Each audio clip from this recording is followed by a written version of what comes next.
This guy was born with a horrific ability. Everyone who gets close to him can suddenly die. A whole herd of cows once died because of him.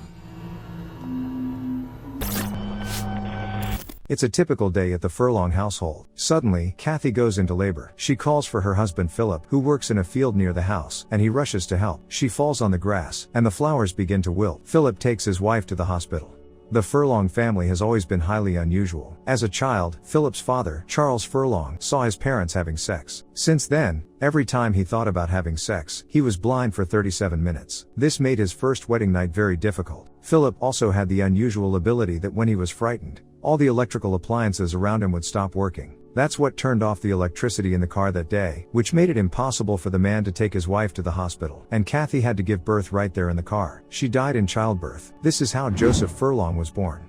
When he was 9, his grandfather died. He was driving past a commercial for bras, went blind, and was in a car accident. After losing her husband and daughter-in-law, Grandma Charlotte begins to treat the gift as a curse. She moves in with her son and keeps a close eye on James to ensure that he never reveals his ability. He, on the contrary, wants him to discover the gift as well, so he tests his abilities in every way possible. While trying to learn how to fly, he rides a bicycle into a field, meeting a herd of cows on the way. After a while, James comes home crying and shows a hoof mark on his stomach. He says something has happened to the cows. A worried Philip goes to the field, where he sees several dead cows lying on a patch of wilted grass. The angry father returns to the house and asks why he killed the cows. Philip punches him in the face, causing him to fall to the grass. James touches the ground, and all the vegetation on it dries out. His father starts coughing up blood and dies. Going home, James sees that his grandmother has also died from his curse and begins to cry. James goes to an orphanage, where he meets a boy named Liam. The older boys hurt the newcomer, but Liam is always kind to him. When he brings James some food from the cafeteria, the older boys throw the roll out the window and make James climb up to get it. Downstairs, he bumps into a guard dog and accidentally kills it. One of the older boys is blamed for the animal's death, and he and his friends decide to beat James for it. In pain, he unleashes his strength and kills everyone in the orphanage. A frightened James runs out of the building and sees Liam, who is hurt but not dead. He calls for his friend, but James runs off into the woods.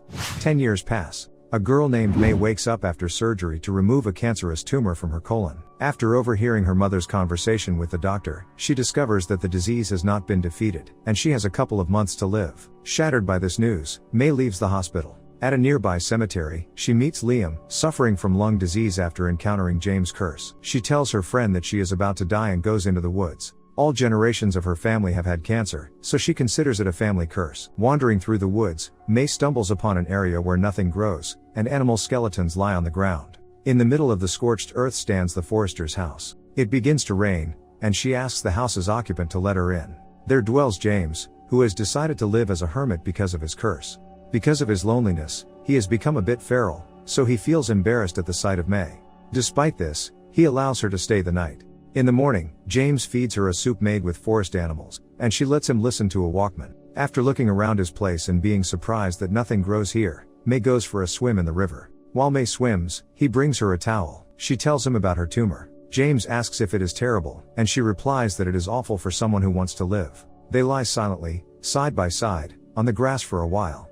May tells James that she had a good time and leaves. He looks after her for a long time. Meanwhile, Liam and the other patients at the hospital look for her. Still not finding her, Liam arrives at May's weeping mother and the police officers. He says he saw which way she went but didn't tell them immediately because he didn't want to get her in trouble.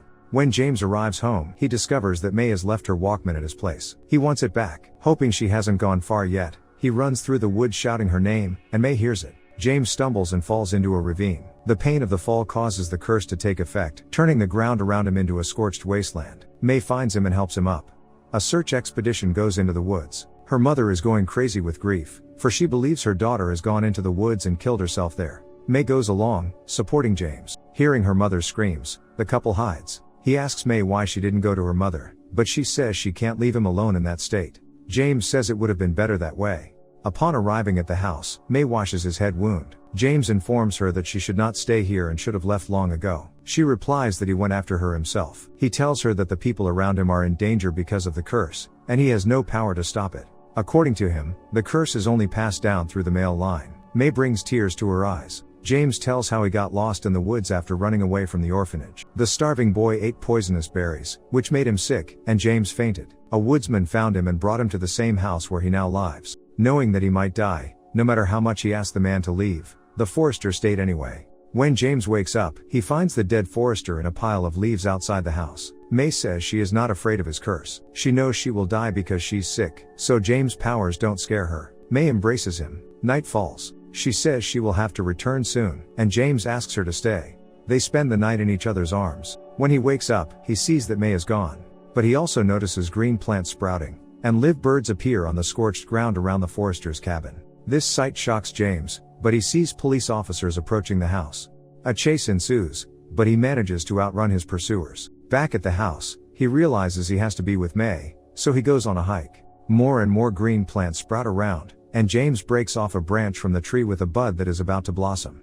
With a heavy heart, May arrives at the hospital. She is completely shattered by the need to come back here again. A policeman tells her that a particular man has been found in the woods and asks her if she has run into him. May says she hasn't seen anyone. Liam also hears about the man hiding in the woods, standing at the ward's door. He walks into the room and sees the jacket May returned to the hospital wearing. It has a tag on it that says James Furlong. He says that she has met the real killer, the reason Liam is now forced to die slowly. He says he wants to protect May and that he loves her, but she chases him away. Liam runs to the cops and tells them that she is lying and she met James in the woods.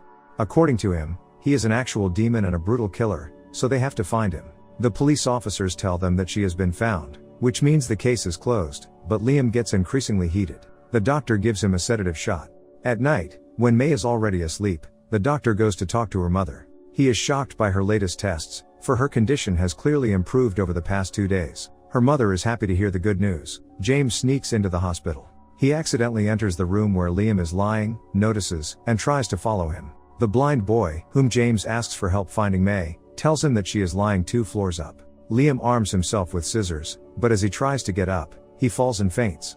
James finds May, and she is delighted to see him. They hug each other happily. She apologizes for leaving without saying goodbye but could not have done otherwise. May didn't want her boyfriend to see her die. James shows her the twig of the tree he broke off near the house. He says it's all thanks to May, but he doesn't know if he wants to go on living in the woods, and she thinks he doesn't belong there. James is sure it's perilous for him to be in the hospital because everyone around him is in danger, but May says he can't hurt anyone as long as he's with her. They have sex. Lying next to each other, May and James feel incredibly happy. A branch lying on the nightstand begins to unravel. The blind boy realizes his sight has returned to him, and the withered vase in the nurse's office blooms. Liam comes to his senses. He sees James asleep in May's arms on the 2nd floor. He hits the panic button with his scissors, and the hospital's fire alarm goes off. The nurses begin to evacuate. One of them approaches his bedside to take him away in a wheelchair but sees him running towards the exit himself. May changes James into his hospital pajamas to get him safely out of the hospital. Liam pulls a tube out of his nose and realizes that for the first time in years, he can breathe with his full chest. James runs into Liam on the stairs, saying that James will pay for what he did.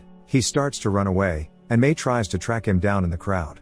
Liam catches up with James at the cemetery. He says he was his friend in the orphanage and will never forgive what he did to May. James says he never meant to hurt anyone, but Liam pulls out a pair of scissors. A fight breaks out between them, and Liam stabs James in the stomach with the scissors. The grass beneath him immediately begins to wilt.